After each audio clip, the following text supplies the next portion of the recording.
রাজনীতিবিদদের কাছে দেশ নিরাপদ কিভাবে করবেন এখন এই নিরাপদ? যদি আমেরিকার সাথে চুক্তিটা বাংলাদেশের জন্য ধ্বংসাত্মক গোলামি চুক্তি হয়ে থাকে, যেটা আপনারা নির্বাচন পাওয়ার জন্য যদি রাজনীতিবিদরা করে থাকেন, আর সেই লোভ মোহটাকে যদি ইউনূস সাহেব ক্যাশ করে থাকে, তাহলে তো ভাইস ভার্সা, দুটা পক্ষই তো একইভাবে অপরাধী। কে দিবে এর সমাধান? বাংলাদেশে এখন টক অফ দ্য কান্ট্রি বলা চলে যে আমেরিকার সাথে বাংলাদেশের একটা চুক্তি করে গেছে ইউনূস সরকার, এবং এই চুক্তিটা দেশকে দেশ বিরোধী একটা গোলামি চুক্তি হিসাবে এখন পর্যন্ত আমরা সোশ্যাল মিডিয়ায় বিভিন্ন জনের বক্তব্য থেকে আমাদের কাছে স্পষ্ট হয়ে যাচ্ছে।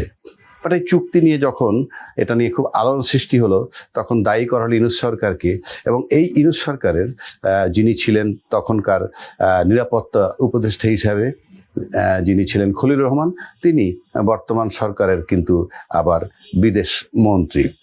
এবং সেই বিদেশ মন্ত্রী এটাকে একসময় পরিষ্কার করে বললেন কি, যে আমেরিকার সাথে যে চুক্তি হয়েছে সেটা জামাত এবং বিএনপির সাথে সম্মতি নিয়ে করা হয়েছে। জামাত একটা মানে সাদা মাটা মতে একটা প্রতিবাদ করছে যে না, আমাদের সাথে কোনো আলোচনা করে করা হয়নি, কিন্তু বিএনপির তরফ থেকে এমন কোনো বক্তব্য পাওয়া যায়নি, যে ডিনায়াল কোনো বক্তব্য পাওয়া যায়নি। পাশাপাশি অতি সম্প্রতিটা আরো আলোচিত করলেন একজন সাবেক উপদেষ্টা, ওনার নাম ফরিদা পারভিন। উনি বললেন যে, একেবারে পরিষ্কার করে বললেন, পত্রিকায় প্রকাশ পেয়েছে সেটা, তার বক্তব্য যে জামাত এবং বিএনপির সম্পূর্ণ অনুমতি নিয়ে বা সম্মতি নিয়ে এই চুক্তি করা হয়েছে, এবং এই চুক্তির ভিতরে 60 দিনের নোটিশে চুক্তি বাতিল করার ক্লজ রয়েছে, এবং এইটা আলোচনা সাপেক্ষে রিভিউ করার কথাও বলা আছে, এবং শর্ত চেঞ্জ করার বা শিথিল করার বিষয়ও সেখানে আছে। এখন এই চুক্তিটা নিয়ে কিন্তু এ পর্যন্ত একবারও পার্লামেন্টে আলোচনা হয় নাই, কারণ এই চুক্তি হয়েছে নির্বাচনের আগে। নির্বাচন হলো 12ই ফেব্রুয়ারি 2026, চুক্তিটা হইল 9ই ফেব্রুয়ারি 2026। কেউ কেউ বলছেন তড়িঘড়ি করে, কিন্তু যখন খলিল এবং ফরিদা পারভিন বলছেন তাদের সম্মতি ক্রমে এটা করা হয়েছে, তখন এটাকে আমার তড়িঘড়ি মনে হয় না। এখন আমরা অনেকগুলা জিনিস লক্ষ্য করে দেখছি যে এই চুক্তিটা যে করা হইল, সেই চুক্তির বিষয়ে যাই বলুক, সেটা আরেকটু পরে আসছি, সরকারের বর্তমান অবস্থা বা চুক্তির সময় কি অবস্থা ছিল।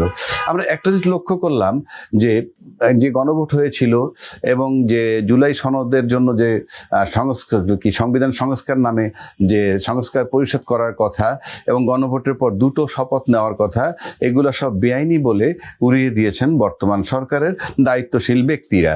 এবং তারা বারবার বলে আসছেন এইটি, যে আমরা যখন বুঝতে পারলাম যে নির্বাচনটাকে নিয়ে তালবাহানা হতে পারে, তখন আমরা এই সমস্ত বিষয়ে রাজি হলাম।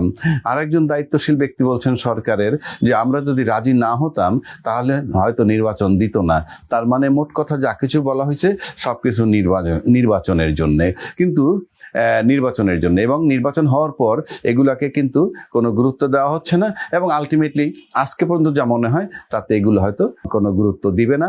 অর্থাৎ গণভোটের আলোকে জুলাই সনদ বাস্তবায়ন হবে না, অর্থাৎ সংবিধান সংস্কার পরিষদ হিসাবে ওত নেওয়ার কথা ছিল, তারা নেয় নাই এবং নিবে বলে মনে হচ্ছে না। এখন প্রশ্ন হচ্ছে যে এই চুক্তিতে তাহলে কিভাবে হলো? একটা জিনিস পরিষ্কার, যে নির্বাচনের জন্য এরা অত্যন্ত সাংঘাতিকভাবে নির্বাচনের প্রতি লোভী ছিলেন। এই 3টা দলই যদি বলি আমি, রাজনৈতিক দলগুলো, তারা নির্বাচন চেয়েছিলেন এবং নির্বাচনের জন্য সবকিছু করেছেন বলে তারা বলছেন। এই জিনিসটা যখন ইউনূস সাহেব বুঝতে পারলো যে তারা নির্বাচনের প্রতি খুব লোভী, ক্ষমতায় যাওয়ার জন্য তারা খুব লোভী, তখন ইউনূস সাহেব বুঝতেছেন যে এদেরকে সব বিষয়ে ক্যাশ করা যাবে। অর্থাৎ রাজনীতিবিদদের নির্বাচনের প্রতি যে ঝোঁক, নির্বাচনের মাধ্যমে ক্ষমতায় যাওয়ার যে লোভ, মোহর ভিতরে ডুবে আছেন, এটা যখন ইউনূস সাহেব বুঝতে পারলেন, তখন হয়তো খুব সহজেই ক্যাশ করতে পেরেছেন। ক্যাশ মানে সবকিছুতে রাজি হয়েছেন, এবং তারাও সেটা এডমিট করে। এখন বিদেশি চুক্তিগুলোর বেলায় তাদের তো নৈতিক দায়িত্ব ছিল। তারা তো সবসময় বলেন, যে রাজনীতিবিদরা সবসময় বলে দেশ রাজনীতিবিদদের কাছে নিরাপদ, কোনো অনির্বাচিত ব্যক্তির কাছে নিরাপদ না। তাহলে রাজনীতিবিদদের ভূমিকা কি শুধুমাত্র নির্বাচন করে ক্ষমতা আসার পর দেশের ব্যাপারে ভাববেন, নাকি সবসময় ভাবার কথা? আমি তো জানি যে রাজনীতিবিদরাই হইল সরকার যখন যে থাকুক তাতে সেই সরকারকে চাপে রাখার জন্যই রাজনৈতিক শক্তি। এবং যখন তারা দেখলো যে ইউনূস সরকার এটা করতে যাচ্ছেন, তখন তাদের লোভের ভিতরে পড়ে নির্বাচন করে ক্ষমতায় যাবে, এটা ছিল মুখ্য। এটা যদি মুখ্য না হতো তাহলে তো সেদিনই বাধা দেওয়া যাইতো। দেশকে ভালোবাসলে দেশের সাথে আপনি গোলামি চুক্তি করতেছে, সেই চুক্তি কি নির্বাচনের চেয়ে বড় নাকি? Of course not. চুক্তি বাতিল করা ছিল জরুরি। তাহলে ক্ষমতায় যাওয়ার জন্য সেদিন কি সেই চুক্তিগুলো মেনে নেওয়া হয়েছিল? কারণ এখন পর্যন্ত আমরা সরকারের তরফ থেকে কোনো বক্তব্য শুনি না। ইভেন পার্লামেন্টের একটা অধিবেশন গেল, সেখানে চুক্তি নিয়ে কোনো আলোচনা হয়নি। তাহলে রাজনীতিবিদদের কে দায়িত্ব দিবে যে আপনার ক্ষমতায় আসার পরই দেশ রক্ষণাবেক্ষণ করবেন? এর আগে আমাদের কোনো দায়িত্ব নাই।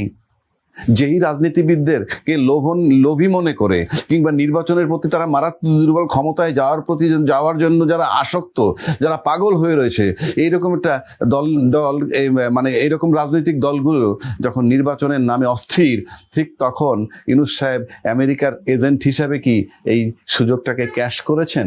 যদি করে থাকেন তাহলে তো শুধুমাত্র লোভী ছিল বলে, রাজনীতিকরা লোভী ছিল এবং সেই লোভটাকে ক্যাশ করেছেন ইউনূস সাহেব। সুতরাং নির্বাচনের জন্য যে লোকটা অনুধাবন করতে পেরেছেন ইউনূস সাহেব, সেটাকে ক্যাশ করে এই চুক্তি করেছেন এবং তাদের সম্মতি নিয়েছেন, তারা কোনো আপত্তি করেননি। এটা পরিষ্কার বোঝা যায়। যেমন বিদেশের সাথে একটা চুক্তি হলে সেটা কখনোই বাতিল করা যায় না। আমরা শুনেছি ইউনূস সাহেব ভারতের সাথে আমাদের বেশ কিছু চুক্তি হয়েছে, কই ইউনূস সাহেব তো কোনো চুক্তিতে হাত দিতে পারেননি। দিবেন কি দিবেন না, গ্রহণযোগ্য কি গ্রহণযোগ্য না, সেটাও আমার বিষয় না, দিতে পারেননি। তাহলে আমেরিকার সাথে যে চুক্তি হলো সেটা হলো যে একজন ব্যক্তির যে এই যে রাজনীতিবিদদের যে লোভ, নির্বাচনের দিয়ে ক্ষমতায় যাওয়ার যে লোভটা ছিল, সেটাকে ইউনূস সাহেব খুব সুন্দরভাবে ক্যাশ করেছে। রাজনীতিবিদদের যদি এরকম লোভটা না থাকতো তাইলে হয়তো এই চুক্তিটা হতো না। সুতরাং দুটো ফল্ট আমি এখানে দেখব। ইউনূস সাহেব যেহেতু চুক্তিটা করতে যাচ্ছেন, রাজনীতিতে উচিত ছিল দেশের ব্যাপারে যদি সোচ্চার হতেন, গোলামি চুক্তিটা যদি মনে করতেন দেশের জন্য ক্ষতিকর, তাহলে সেদিন থেকেই আপনার এইটাকে চ্যালেঞ্জ করে প্রয়োজনে ইউনূস সাহেবের বিরুদ্ধে বিদ্রোহ করে আপনার নির্বাচন দেওয়ার প্রয়োজন নাই, আপনি চলে যান, কারণ নির্বাচনের চেয়ে আমাদের কাছে দেশ বড়। মনে রাখবেন, একজন ব্যক্তির লোভ, মোহ, ক্ষমতায় লোভে বা একজন ব্যক্তির ভুলে একটা পরিবার ধ্বংস হয়ে যেতে পারে। তেমনিভাবে রাজনীতিবিদদের ভুলে কিংবা রাজনীতিবিদদের লোভ মোহর কারণে একটা দেশ ধ্বংসের দিকে ধাবিত হতে পারে চুক্তির নামে। সুতরাং এটার জন্য দায় শুধুমাত্র ইউনূস সরকারকে দিয়ে কেউ পার পাবেন বলে আমি মনে করি না। এখন সবশেষে যেটা বলবো সেটা হলো এই রাজনীতিবিদদের কাজ, কতগুলো প্রশ্ন আমি রেখে যাচ্ছি। রাজনীতিবিদদের কাজ কি কেবল ক্ষমতা এসে দেশ রক্ষা করা? এছাড়া তাদের কোনো দায়িত্ব নাই। আপনি যে চুক্তিটা আপনাদের সম্মতি নিয়ে করেছে কিংবা আপনাদের দুর্বলতা সুযোগ নিয়ে ইউনূস সাহেব করে ফেলছে, সেটার খেসারত গোটা জাতি দিবে। আর সেটা আপনারা তাকিয়ে তাকিয়ে দেখছেন এই রাজনীতিবিদরা কি দেশ বিরোধী চুক্তির বেলায় প্রতিবাদ না করে সম্মতি দিবে কেবলমাত্র নির্বাচন পাওয়ার জন্যে? কোথায় যাচ্ছি আমরা? রাজনীতিবিদদের কাছে দেশ বড় নাকি নির্বাচনের মাধ্যমে ক্ষমতায় যাওয়াটা বড়? তাহলে আমরা যদি বলি রাজনীতিবিদদের কাছে দেশ নিরাপদ, কিভাবে করবেন এখন এই নিরাপদ? যদি আমেরিকার সাথে চুক্তিটা বাংলাদেশের জন্য ধ্বংসাত্মক গোলামি চুক্তি হয়ে থাকে, যেটা আপনারা নির্বাচন পাওয়ার জন্য যদি রাজনীতিবিদরা করে থাকেন, আর সেই লোভ মোহটাকে যদি ইউনূস সাহেব ক্যাশ করে থাকে, তাহলে তো ভাইস ভার্সা, দুটা পক্ষই তো একইভাবে অপরাধী। কে দিবে এর সমাধান? সময়ের অপেক্ষায় থাকলাম আমরা, এর উত্তরের অপেক্ষায় থাকলাম।